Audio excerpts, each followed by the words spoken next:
윌리엄 제임스라는 철학자이기도 하고 심리학자이기도 하고 하버드 대학의 교수라는 사람이 사람들의 심리나 사람들의 행동 또 사람들에 관한 그런 연구를 많이 했는데요. 그 사람이 했던 유명한 말이 한 구절이 있습니다. 바로 이런 말이에요. 같이 읽어볼까요? 같이.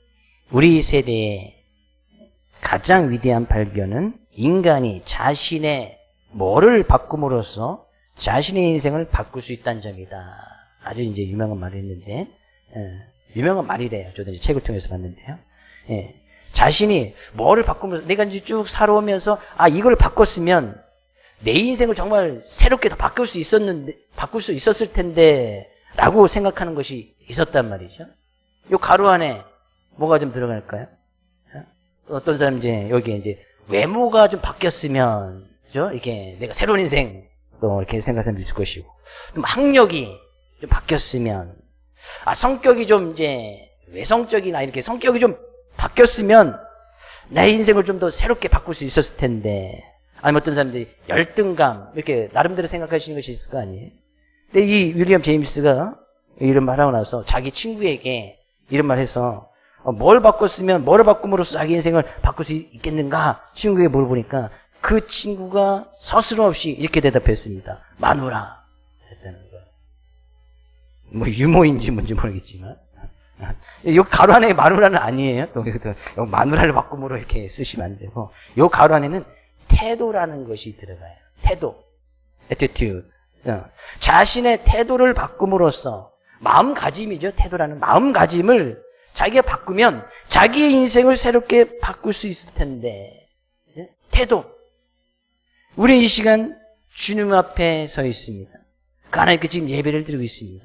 우리의 예배 자세, 우리의 태도, 그죠? 우리의 태도는 어떤 모습으로 주님 앞에 서 있는지 이 시간 그 하나님만을 온전히 바라보고 의지하고 나갈 수 있는 귀한 시간 될 수 있기를 주의 이름으로 축복을 드립니다.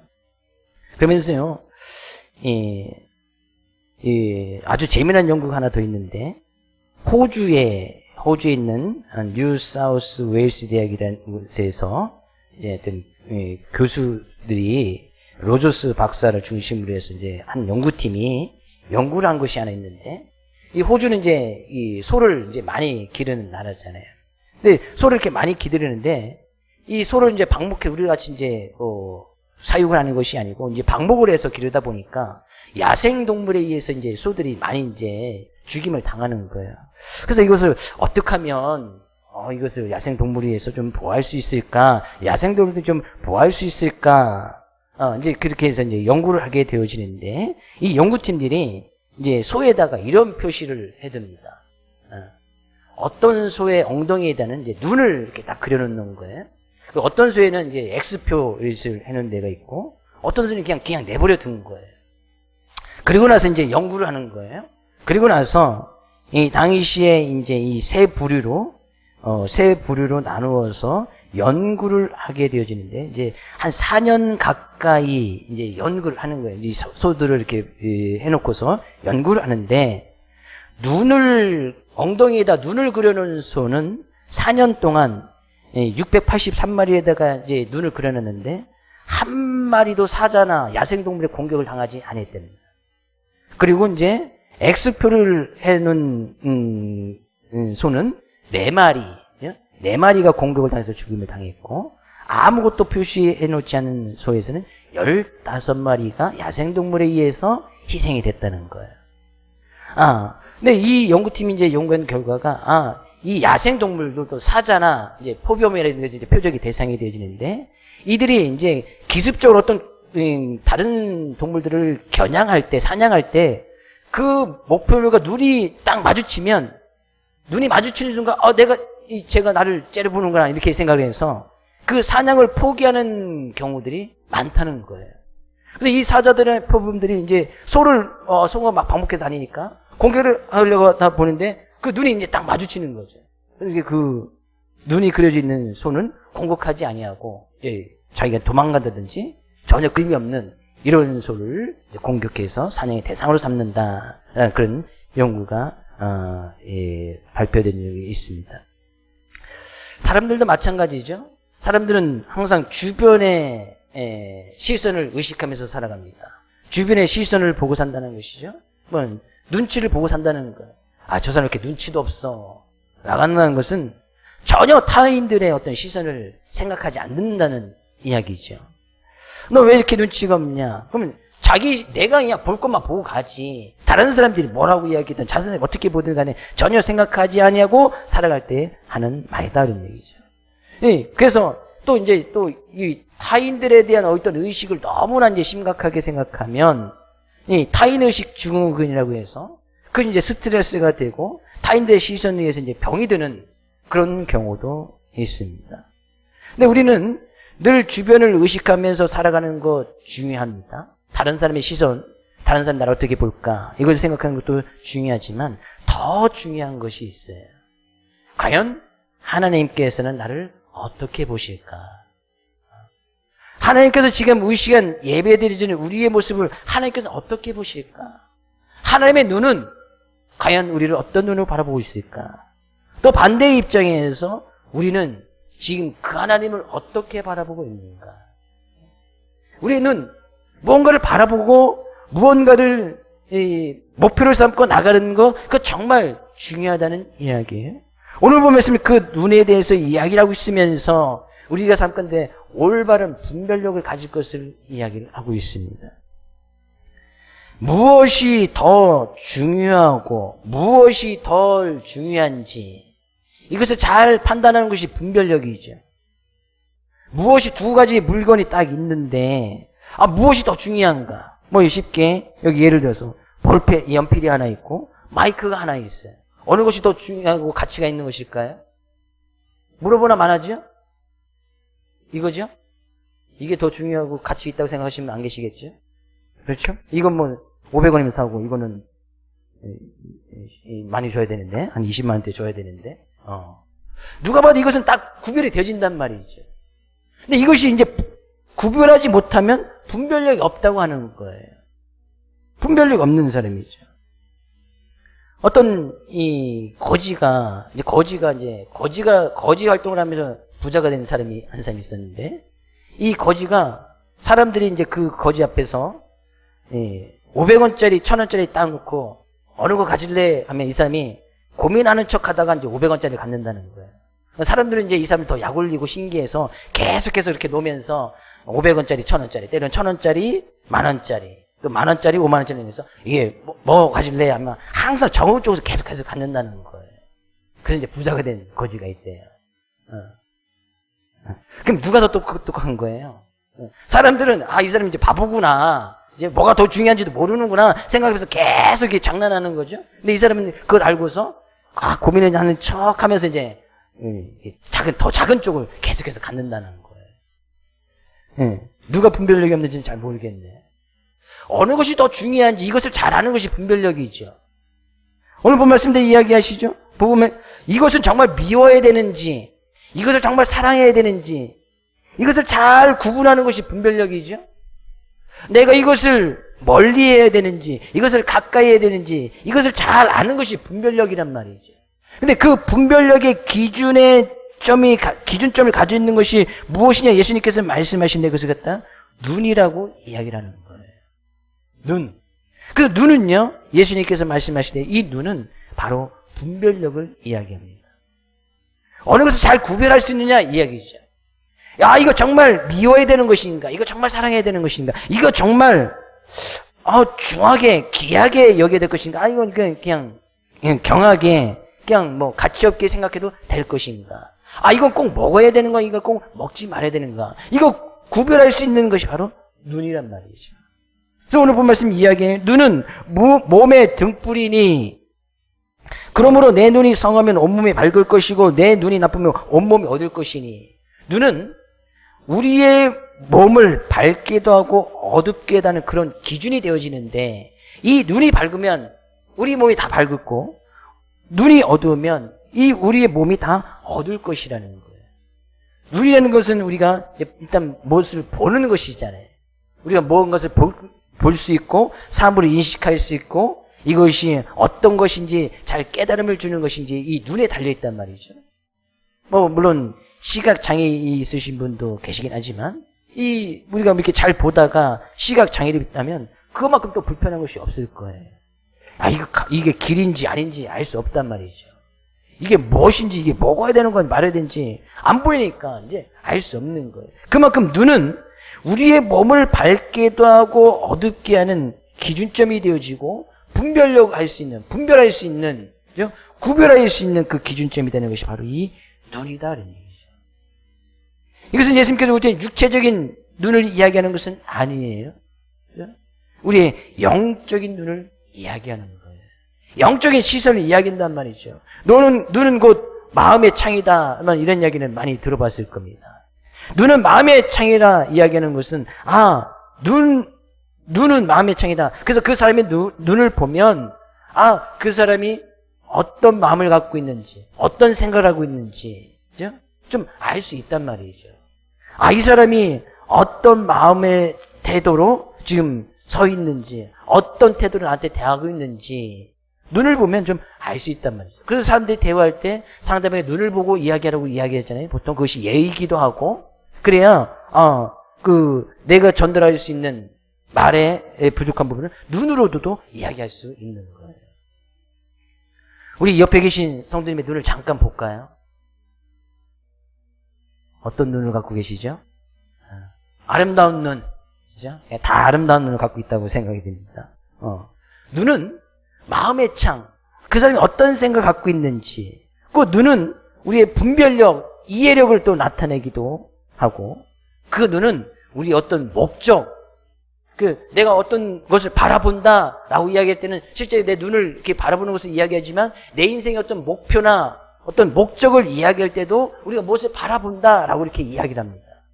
내 인생의 목적, 의도, 어떤 분별력이 잘 갖춰져 있느냐에 따라서 그의 몸이 밝다는 것은 그의 삶의 모습이 밝고 아름다운 삶의 모습이 되어지든지, 눈이 어두면 그 몸이 어둡다. 그러면 그의 인생이 어두운 인생이 될 수 있다는 거예요. 그것이 내가 바라보고 있는 그 분별력에 따라서, 내가 보는 그 목적이나 의도에 따라서, 내가 추구하는 마음의 창, 마음이 어떤 건지에 따라서 그것이 전혀 달라지게 되어진다는 사실이에요. 그럼 우리는 제대로 된 눈을 가질 수 있어야겠지요. 우리의 몸을 밝게 하고 우리 인생을 아름답게 만들고 우리 인생이 정말 기쁘고 즐겁게 되어질 수 있는 그런 영적인 눈을 제대로 가져서 제대로 된 분별력을 가져야 되는데, 예수님께서 그렇게 말씀하시면서 하신 말씀이 무엇인가? 24절 말씀 가서 볼까요? 한 사람이 두 주를 섬기지 못할 것이니 혹 이를 미워하고 저를 사랑하거나 혹 이를 중히 여기고 저를 경히 여김이라. 너희가 하나님과 재물을 겸하여 섬기지 못하느니라. 예수님께서 올바른 눈, 올바른 분별력을 가져야 되는데, 올바른 눈을 가지기 위해서, 그 올바른 눈을 가지기 위해서는 하나님을 의지하고 하나님을 바라봐야 된다는 이야기예요. 어떤 것을 섬겨야 되는지, 어떤 것을 사랑해야 되는 것인지, 어떤 것을 더 중하게 여겨야 되는지 예수님께서 이렇게 말씀하시면서 비유한 것이 하나님과 재물을 딱 놓고 비교합니다. 예수님께서 그렇게 말씀하신 것은 뭐예요? 하나님과 재물을 딱 사람들에게 놓고서 어느 것을 우리가 섬겨야 되느냐? 예수님께서 묻는 것이죠. 하나님과 재물을 딱 놓고 어느 것은 미워하고 어느 것을 사랑해야 되느냐? 예수님께 딱 말씀하시는 거예요. 하나님과 재물을 딱 놓고 어느 것을 중히 여기고 어떤 것을 경히 여겨야 되느냐? 답은 정해져 있지요? 하나님과 재물, 어떤 것을 섬겨야 됩니까? 맞습니까? 하나님과 재물, 어떤 것을 미워하고 어떤 것을 사랑해야 되나요? 어떤 것을 사랑해야 되지요? 재물은 안 사랑해도 되나요? 그래서 재물은 다 좋잖아요. 하나님과 재물을 딱 놓고 어떤 것을 더 중하게 여겨야 될까요? 하나님을. 답은 정해져 있어요. 근데 왜 예수님께서 답이 정해져 있는 하나님과 재물을 겸하여 섬기지 못할 것이다. 그러면 다 사람들이 하나님을 섬기고 하나님을 사랑하고 하나님을 더 중히 여길 것이다 라고 사람들이 그렇게 대답할 줄 예수님께서 아셨을까요? 예수님께서 굳이 눈의 비유를 들면서 사람들에게 이렇게 말씀하신 이유가 있다는 이야기죠.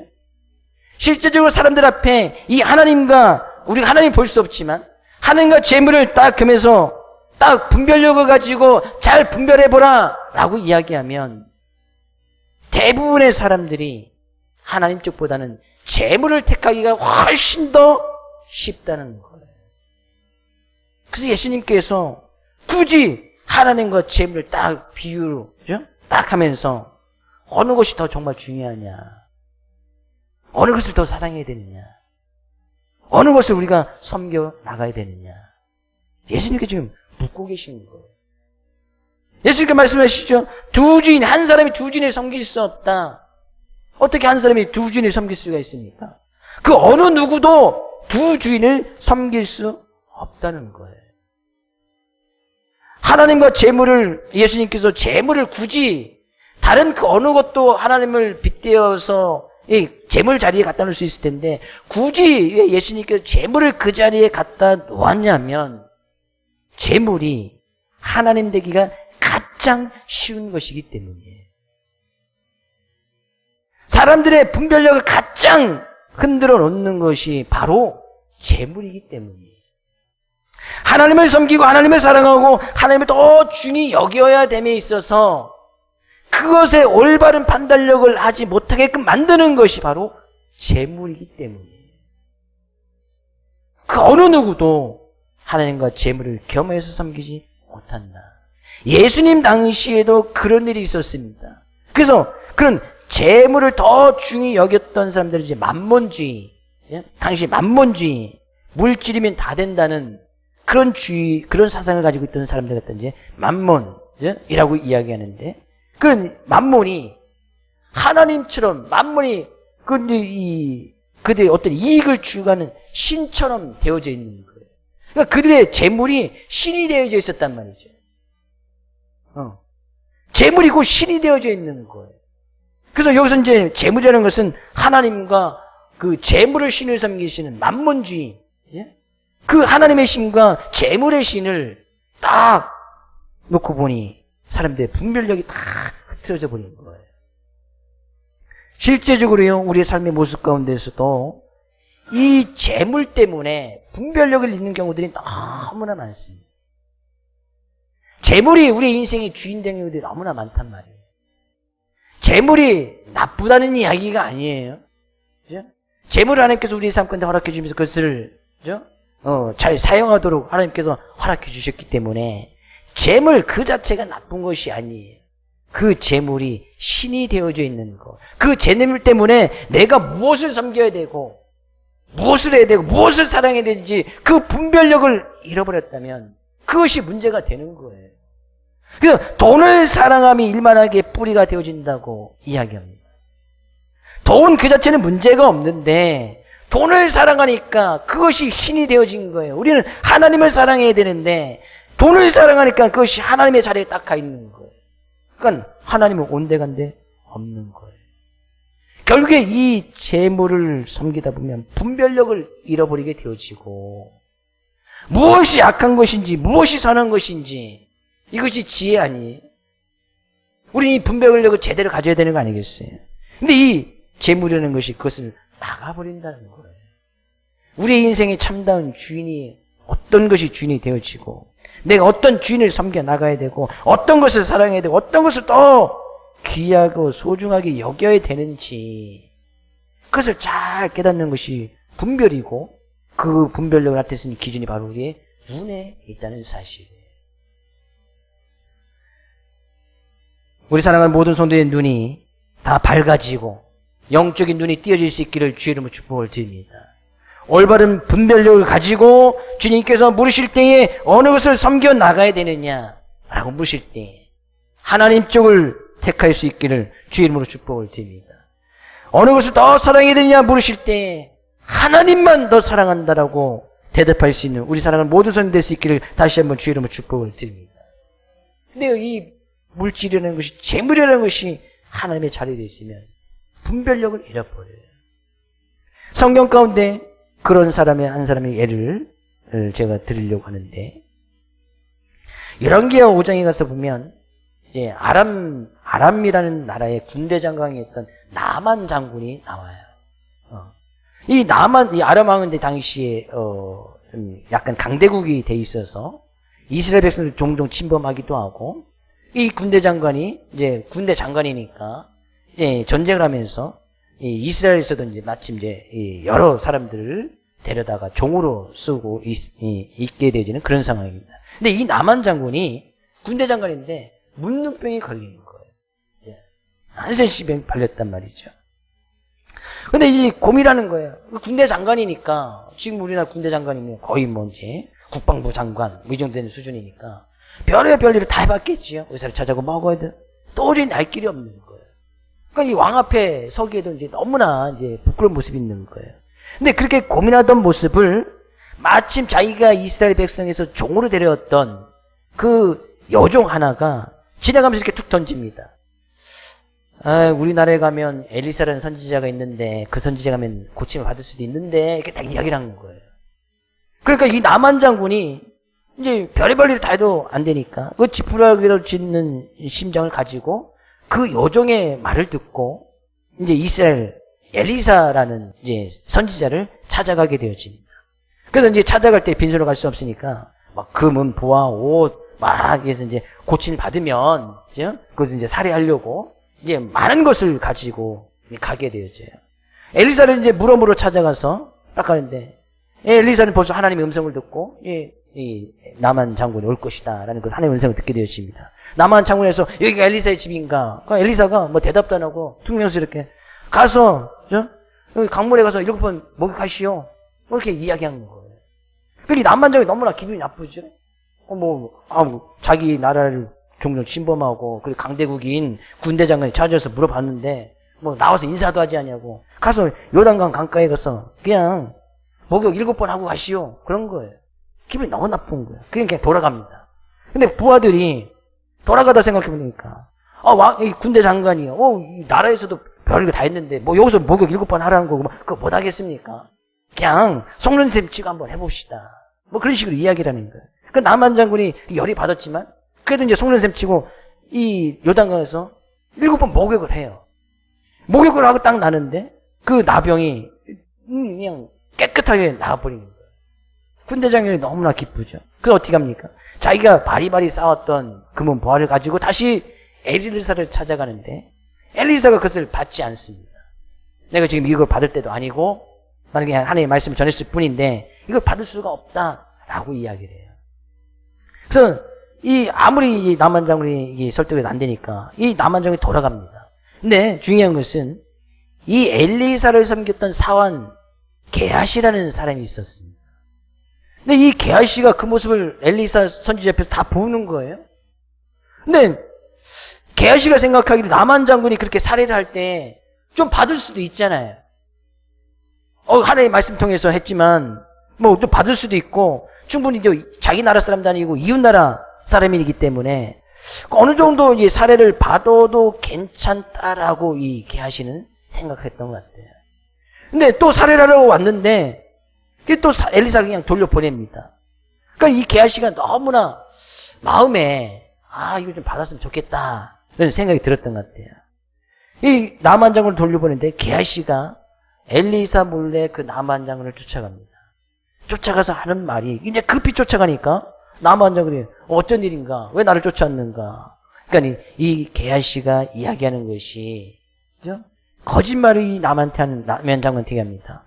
우리 선지자가 스승님께서 생각해보니까 좀 이 제자들에게 나눠줄 이런 것을 조금 줬으면 좋겠다라고 말씀하십니다. 하면서 금은보와 옷 몇 벌을 거기서 얻어가요. 그 나만 장군은 자기가 갖고 온 많은 것 중에 극히 일부니까 그렇게 생각하느냐? 뭐 당연히 주지요.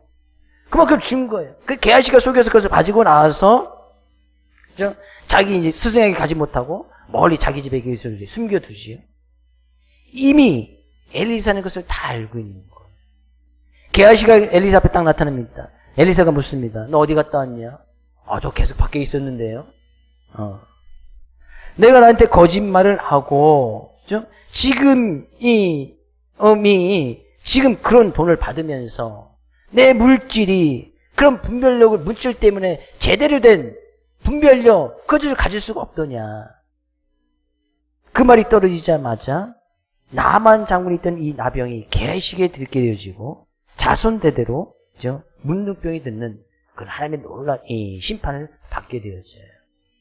자, 게하시 입장에서 잘 생각해 보십시오.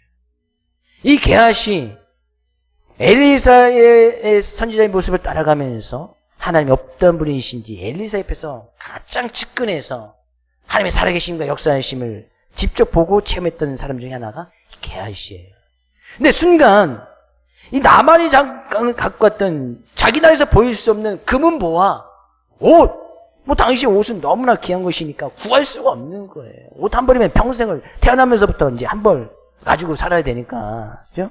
한 벌 가지고 늘렸다 줄였다 막 계속해서 살아야 되는데, 이제 옷이며 뭐며 다 가져온 그 물질 앞에 딱 이 분별력이 흐려져 되니까 엘리사 속이지요. 하나님도 속일 수 있다고 생각하지요. 가서 나만 장군에도 거짓말하지요. 그러면서 그 나만 장군이 들었던 이 나병이 게하시에게도 듣게 되어지는 거예요. 결국에 왜 게하시의 삶 끝에 그런 하나님의 저주가 임하게 되었습니까? 눈앞에 지금 딱 있는 금은보와 옷 때문에 하나님을 속이고 선지자를 속이고 거짓말을 하고, 그죠? 그 물질 때문에 진정으로 어느 것이 더 중요한지 그것을 잃어버리게 되었다는 거예요. 아, 게하시니까 그렇겠지.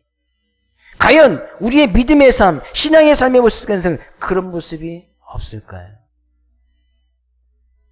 정말 우리가 지금 입술로는 하나님을 섬겨야 되는 것이 알아요. 하나님을 더 사랑해야 하는 거 알고요. 하나님을 더 정말 귀하고 소중하게 여겨야 되는 것 다 알아요. 그렇게 고백을 합니다.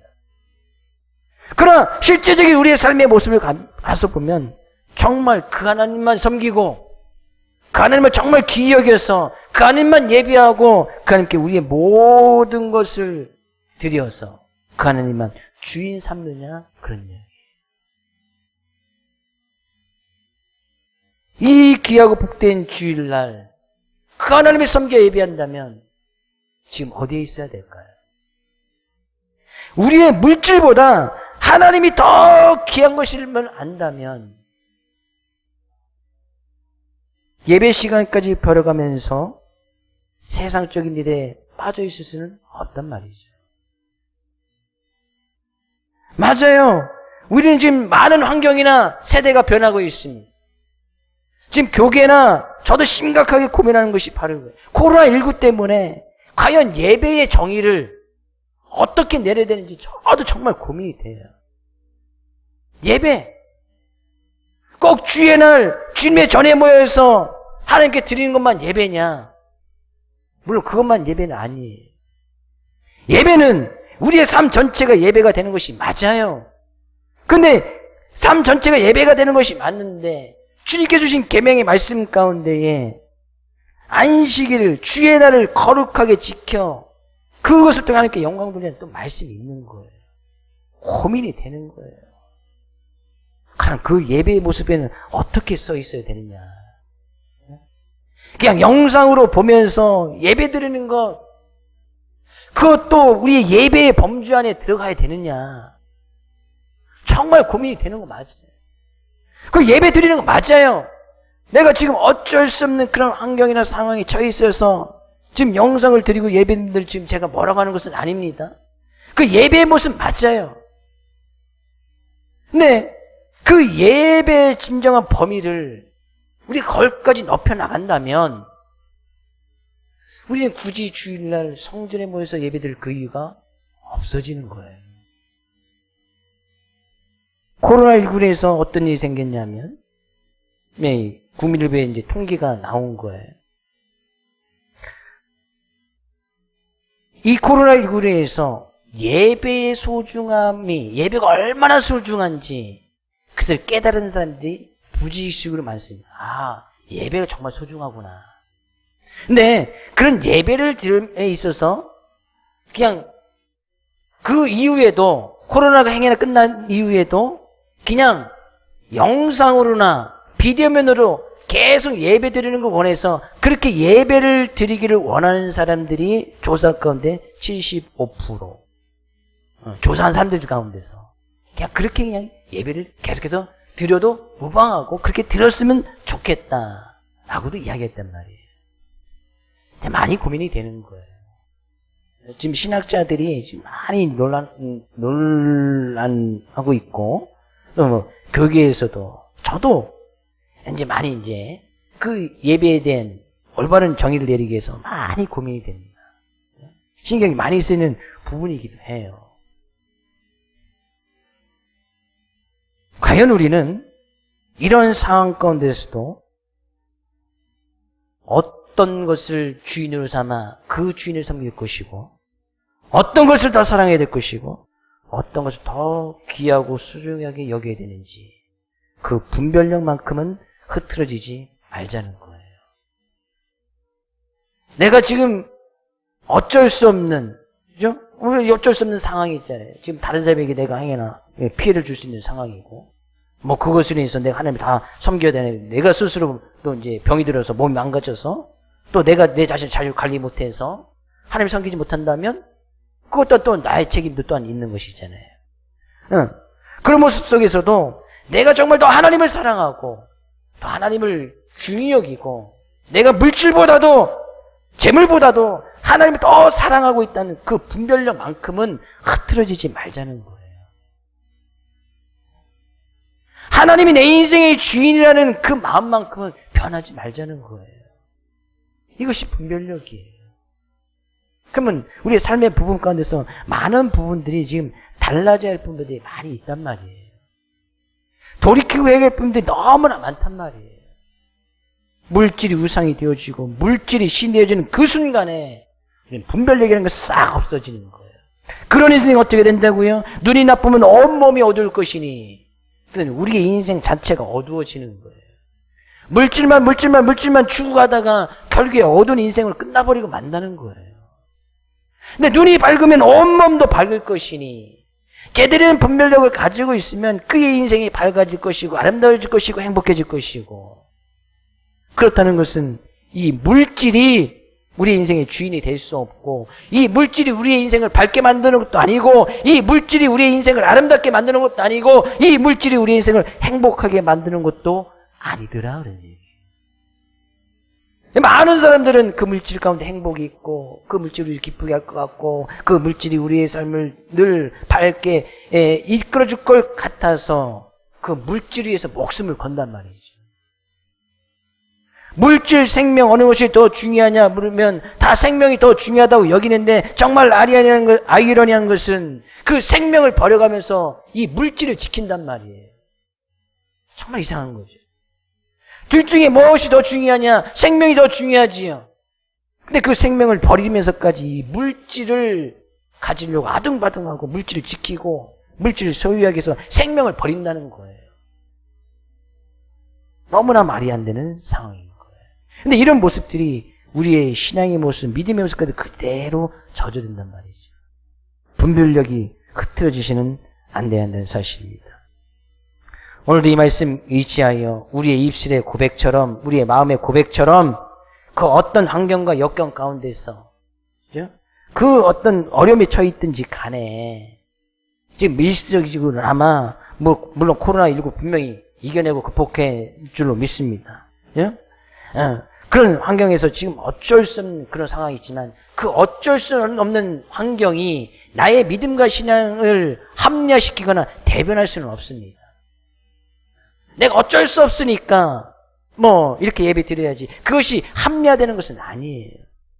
그런 가운데서도 내가 정말 하나님을 더 주인 삼고, 내가 그런 가운데서도 하나님을 더 섬겨나가고, 내가 그 하나님을 정말 사랑하고 하나님을 더 중히 여기는지, 그 분별력, 그 지혜, 그것이 선이기에 그 선한 마음, 분별력만큼 잊지 않기를 주의 이름으로 축복을 드립니다.